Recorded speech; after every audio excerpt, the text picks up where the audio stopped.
Hi, I'm Mara Webster with In Creative Company, and today I'm thrilled to be talking about the Billy Joel special, the 100th, live at Madison Square Garden with executive producer and Billy Joel's longtime creative director, Steve Cohen.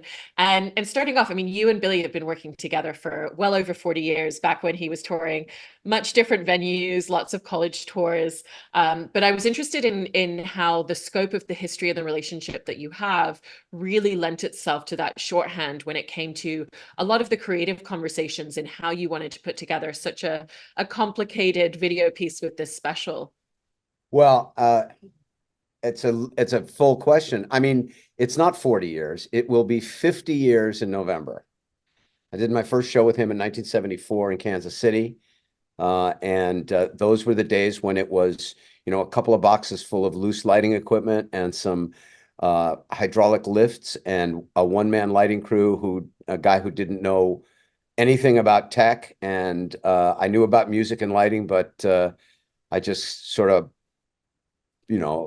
bullshit my way through, yeah, I can do everything kind of thing. And Billy, I was 20, Billy was 25. We were playing. It's the first time he was headlining, and we struck up a relationship, a creative relationship, a communication between me visualizing his stuff and through lights, and then we became friends. And one of the things that developed over the years is that he realized that, his vantage point of sitting behind the piano was limited as far as feeling what the audience was experiencing. And I would come back and report back to him, what I took away from the audience reactions at any particular time. And we would change certain things in the show together. Obviously, it wasn't just me. It was a very huge collaborative situation between myself and Brian Ruggles, the sound engineer, who's been with him for 55 years. And as we would make these changes based on the things we would observe, the show would change, and it would change for the better. So the degree of trust developed to a point where it was like, well, you're out there, you know what's going on better than what I'm doing. I'll focus on what I've got to focus on, and then you'll feed back that input. So it's a shorthand that developed over lots of pages of longhand. So but to answer your question, you take that institutional memory that exists for 5 decades and 3,000 shows and thousands of venues and 5 different iterations or 60 different iterations of bands and 10 different productions. You develop this this sort of machine that knows how to solve issues on how to take this event that happens, this moment of entertainment, and have it cross lines in execution. And in other words, you're no longer doing just a live show. You have to then try and capture this on television and capture it on film and record it correctly. Recording music is a much easier leap from live because it's just the music. But visually, you have a lot of factors that you have to take into account to try and make the experience that the audience is feeling translate to a flat screen, which is never successful. I mean, it's only gets to the edge. It never delivers the same emotional impact. And for me, that was the goal of this show, that we were going to take the 100th show at Madison Square Garden, which is an event of communication and community and sharing and emotional relationship between, a guy who talks to the people, not at them, and music that is, 3 or 4 generations, deep in these audiences, and try and make it an experience where you're sitting in your living room and you can't get to Madison Square Garden and experience it as close to what it would be like to be in the room. That was my goal. And that was my mission statement. And to be honest with you, Billy and I didn't talk much about it at all. He really just was like, you're going to do, he doesn't like TV, doesn't think that TV is the best medium for him. He doesn't like the way he looks. He doesn't like the intrusion of all of the other people there. He doesn't like people between him and the audience. So right off the bat, you're dealing with a deficit on his, desire to have it done. But once again, this goes back to the relationship. Like, we've been doing it together for so long. It's something that he wanted to do. He wanted to give people around the world and really around the country, the opportunity to experience Madison Square Garden, that they couldn't. And, we did 100 shows, but that's only 1.8 million people. And this thing eventually was seen by 10 million people. So you've got, mission accomplished when it comes to all of that. But that was really the long-winded way around to telling you how this communication works between the two of us. It's amazing. And I love what you're bringing up in terms of the importance of the relationship between the audience and Billy, because that's been such a huge connective thread throughout his entire career.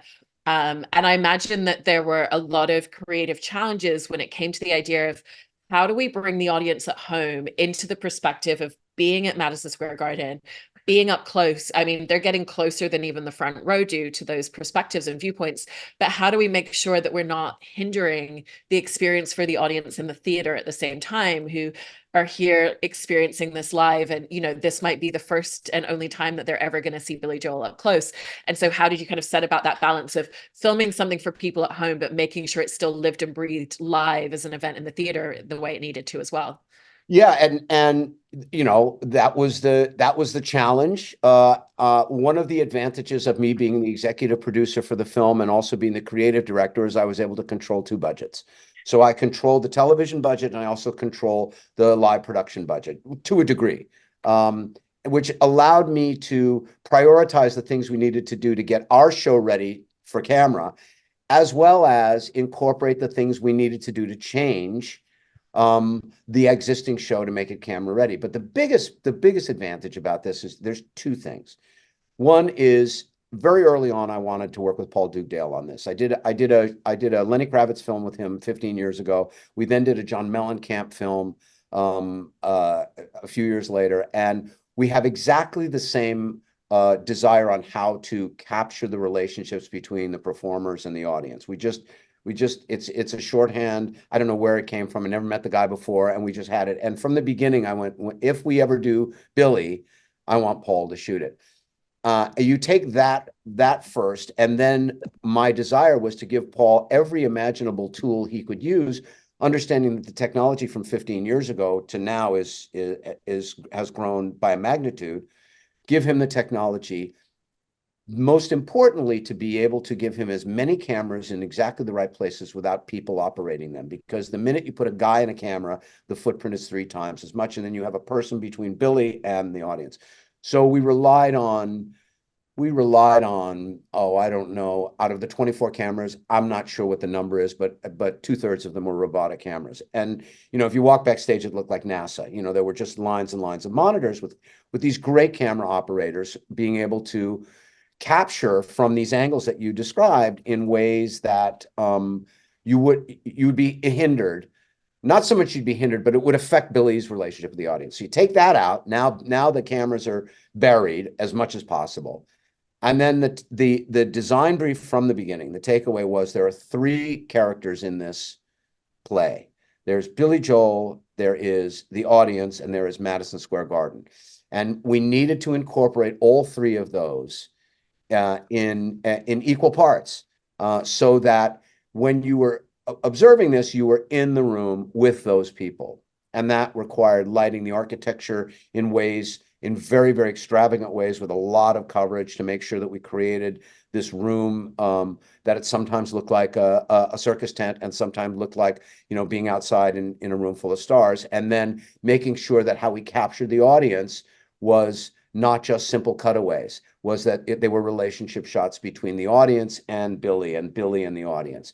The other thing I did, which was we always play 360 degrees in that room. We're not in the center of the arena, we're at the end, is I built an adjunct to our stage and added 3 more rows of seats that married to the Madison Square Garden seats. So the first person was close to Billy was 12 feet away from him, 15 feet away from him. So basically he was in the round and in that room. So we took all of those things together, buried the cameras where we needed to. And then Paul gave all of his cameramen the direction that that they were shooting film style, that he wanted to be able to use long takes, and he wanted to be able to use entire takes without having to, do cutaways. So there's a lot of relationship shots of Billy and the band and revealing the band and revealing back to Billy. The other part of it that was interesting is, Billy is his piano's on a turntable. So his backgrounds kept changing. And we had no control over the turntable. He does. In fact, when you tell Billy that you want him to move it at a certain time, he makes a point of not doing it at the time you want him to. So it's so you kind of chasing your tail a little bit sometimes with him. So there was a lot of observation that we had to do to make sure that wherever he landed up, we had a good background and that was working. So, that was how we ended up capturing it the way we did. And I'm partial, but I think we did it. I think we got it. I think we got it in a way that I've never seen him shot before in all of the shows that we've ever done before. Shea Stadium, Live from Long Island, any of those things in the past. So pretty proud of this thing. And you should be. It's really remarkable the way it's shot. And, to your point as well about the fact that you were able to incorporate budget-wise and production-wise into the tour as well. And because this is a venue that Billy has had this residency at for 100 shows, quite literally, I know there was an opportunity to bring the cameras in ahead of time and to kind of like see what that setup was going to look like. And like you were bringing up, the fact that wherever he moves himself on the stage, that you need to kind of know what that's going to look like in the background. And so how did that time period of everybody bringing the cameras in, looking through the specific lenses that were going to be used and really just mapping that out really help visually the way that this was all pulled together as well? Well, I'm also the lighting designer, right? So I'm also, and between myself and my co-designer, Mark Fafano, we've been doing this show at the Garden for 10 years, right? And we have IMAG, image magnification. We see what it looks like on camera, but there's an impact that lighting does live that we sort of don't pay attention to on the day to day, because you don't want to lose that impact. Well, the eye is much less sensitive than the camera, is much more sensitive than the camera. So the things that your eye registers to, the camera won't be able to get those subtleties, won't be able to get those depths. So we knew we had to relight the thing. But trying to relight it and retain the excitement that the lighting cues actually generate, because when you don't do a certain number of cues, you actually feel a difference in the audience response. It's very musical. So what we did was we took the show and put it in a facility in Lidditz, Pennsylvania, which is an amazing place. These huge sound stages, and all of the lighting company and sound companies actually exist there. And we, without talent, and we set it all up, and we brought the DP in with the actual cameras and the actual lenses, and we relit it for 2 days based on what we thought it was going to look like. Or what, because we know how to do television lighting as well. So we relit it, and then we brought the cameras in and really looked at it, and we're able to do fine focus stuff and fine tweaks. So by the time we got it back into the Garden, we had a show in February, and we actually ran the television lighting version of the show in February with the audience. We didn't have the full audience rig, but so we were really, we knew what we were going to be looking at, and we were able to get in there and do the fine brushwork, on the day of show, because we didn't have any rehearsals. So that, and that was part of my throwdown on wanting to do this. It's like, if we were going to do this, I wanted to translate the experience you have in Madison Square Garden as well as we can in your living room in St. George, Utah. And that also goes to the sound. Brian Ruggles, who's been Billy's sound engineer for live sound producer for 50 plus years. He actually hired me in the 70s, oversaw the audio production, which means that he mixed this with Brian Reardon out in LA as if you were sitting in the front of house. So when you're sitting in your audience, there's just like a little note. There's a point in the show where in Only the Good Die Young, where the lyric is, "You got a nice white dress and a party on your confirmation." Well, every night at Madison Square Garden, that's the loudest lyric line sung by 18,000 people. So we're in the mix, and it was just like calm. And Brian's like, "No, you have to hear the crowd singing that, not Billy." So that was the way that we were able to incorporate what really happens at the Garden onto this piece. So it's there's always this thing about, filming and taping television shows and film shows with the live crews. Like, there's always been this sort of butting heads. And it's not as bad as it was, a dozen years ago. But We didn't take that attitude. We took that attitude that we embraced all of these artisans to come in and give them the best paints to paint with and the best tools to paint with so that they could shine, because they're all talented. They're all talented at what they do. Same thing with the editors. We edited this thing. We had a really quick turnaround.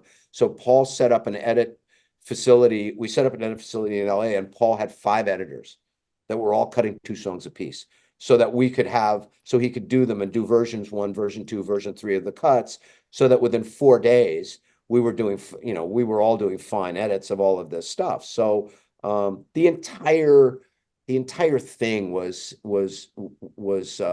mathematically played out very well.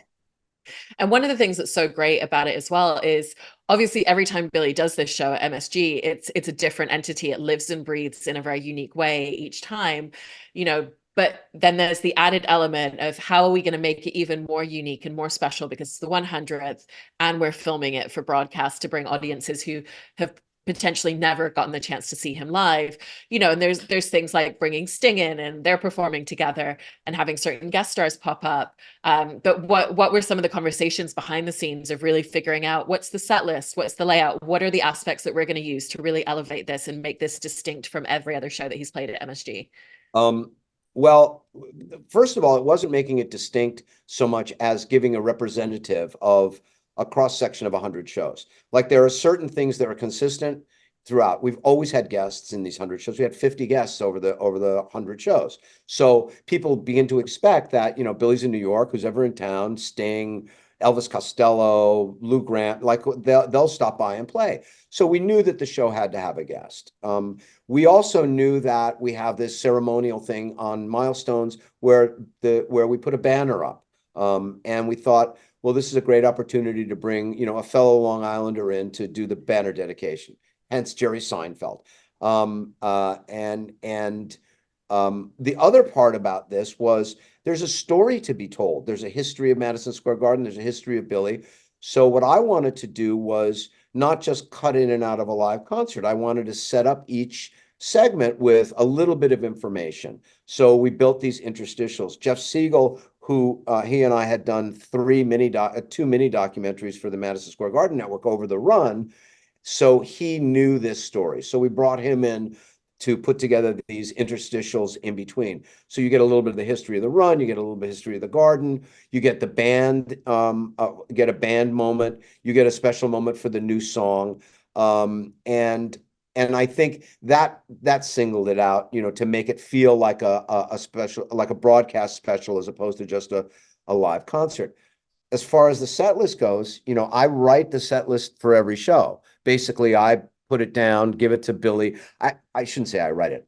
I put a show together, and these guys beat me up every day and say that doesn't work. We want to change that. And I end up having to battle with them, and then I end up losing, and things don't work, and I go, I told you so, or things do work, and they go, well, you told us, that kind of stuff. So it's sort of it's a familial thing. But in this case, I had a pretty good idea of what songs we needed to have in the set, which were, there's a half a dozen songs we play every show.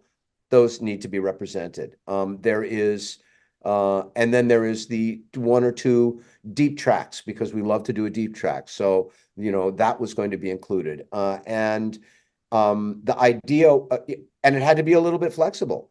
I'll give you an example. The original set list had We Didn't Start the Fire in it and didn't have Still Rock and Roll to Me. And I was at the show, and Billy just happened to bring out a performance for Still Rock and Roll to Me that was amazing. Like, the mic spinning was perfect, and his personality was just like beaming.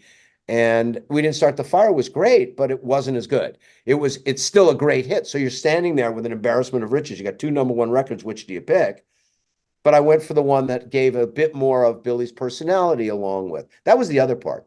We needed, we could have probably squeezed in another song or 2, but what I felt was also part of this show that the world needed to see was Billy's personality, was his interstitial conversations with the audience, with his humor. I've got a 2-minute intro to Innocent Man. Like, who wants to kill that much airtime? But like, that is Billy. That's one of the funniest bits in the show. So, and heartfelt. So that was how that all developed. And, I will take blame as well as credit for that. But, one of the things that I've learned a long time ago is this is not something you do in a bubble. And I was surrounded by, like, we built a team and everybody's opinion mattered and everybody's opinion was listened to. And, there were things that I had like real strong ideas about and were talked out of because, because that's how I work and that's how we all work. When you trust your collaborators, that's why you have them. So, it was pretty cool. That part of it was really fun. And in terms of talking about the audience as well, there's these great interstitial moments throughout the special where we get to see them talking about what it means to see Billy Joel at MSG, what that relationship and that residency has meant to them over the years, or even the fact that we see them saying, "What's the song that you're most excited to hear?" And loads of people saying, "Turn the lights back on. I really want to hear it tonight." And was it just as important to have a camera crew that were out with the crowds as they were coming into the venue and getting those moments as it was to be inside the theater with them? Because like we keep talking about, it's all about Billy's relationship with the audience at the end of the day. Not only was it important, but we had a lot of rehearsals of all of that. We were starting to scout this show, and I use scout with parentheses about it because it was an actual live show, 5 or 6 times before we actually shot. So we could pick and choose places where we thought we would get the best audience reactions, and that was mapped out. It was always going to be a part of it. How it ended up is you never know what you get until you get in the edit. And, that kind of the turn the lights back on moment ended up being funnier than we thought because we got a couple of funny people and Freddie Wexler showed up that night. We got a chance to have him do a little bit of a joke. So, but yes, it was really important for the audience to be a member of the narrative. And that's what they were. So, once again, I keep going to the people who never come to New York to see a show, who would never come to a show in New York to see a show, to get a sense of what the entire evening felt like and what this historic run means, to New York and to Billy. I love that, and in working in live events, one of the things that I always love about live events is you can plan every detail to the T so meticulously, but the night of, there's going to be things that go a little bit differently, or things that pop in a way that you hadn't expected. And sometimes it's really great the way that those things happen. And I was interested in, for all of the months of planning that you and the rest of the team did, what were some of those little kind of like moments of ignition on the night that were a little bit different or kind of took you in an unexpected place? Well, I actually did something. I kind of sandbagged the director a little bit.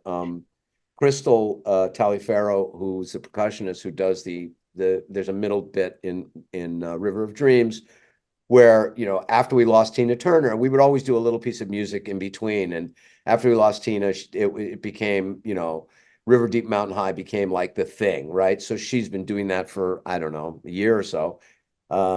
And she always does it behind the percussion. So before we went on, and I had to clear the song, right? So there was some money that was spent for clearance, and I walk into the dressing room with her. She was getting her makeup, and I go, "Why don't you take a handheld and come downstage and do this thing downstage?" And she goes, "Oh, really? Should I?" I said, "Yeah, come on, like let's get a moment out of this thing." I didn't tell anybody. I didn't tell Billy. I didn't tell the director. I didn't tell, and because I of course didn't want to tell Billy because I wanted to get Billy to have a reaction, right? Which we do. But I didn't tell the director, and I'm on the headsets, and they're going, "Oh my God, she's moving, and it was just, everybody was on point, and they caught it, and I think it's one of the funnest moments of the special. So that was not planned. I think the the actual performance of Big Man on Mulberry Street turned out better than I anticipated. We'd done that performance before, and then Sting decided, unbeknownst to anybody, to pull out this silver suit that he actually wore in Quadrophenia, and walk out on stage. So that was kind of like a holy crap, like, and he embodied that song as a character much more than just a singer. And so that was really unexpected. We knew he'd bring it, but he brought it big time. So that was pretty fun. And I think I was referring to Innocent Man. Billy's been doing sort of a setup for Innocent Man for a while about, the fact that Innocent Man was written when he was a younger man, and he was hitting high notes. But I think his delivery at this show was very heartfelt and felt super sincere, and not performative as much sometimes. So I think that was a really pleasant surprise. I think everybody on stage were aware of the cameras, brought their A game. There were a couple of hiccups. I could tell that there was a little bit of, hey, you put a camera in front of you, you freeze a little bit. But for the most part, I think I saw from these guys that I've been on the road with for what, 35 years, most of them. I saw a side of all of them, of professionalism and being aware of the camera, and really, and more importantly, their relationship with each other. Like their relationships with each other and Billy was really, really palpable. So, all in all, that was, there's a lot of it that was surprising, but those are my highlights. I love those details, and they're all such memorable moments from it. And I think you did such a great job in capturing his relationship with the rest of the band and with everybody at the venue. So congratulations, and thank you Thank so you. much, Steve.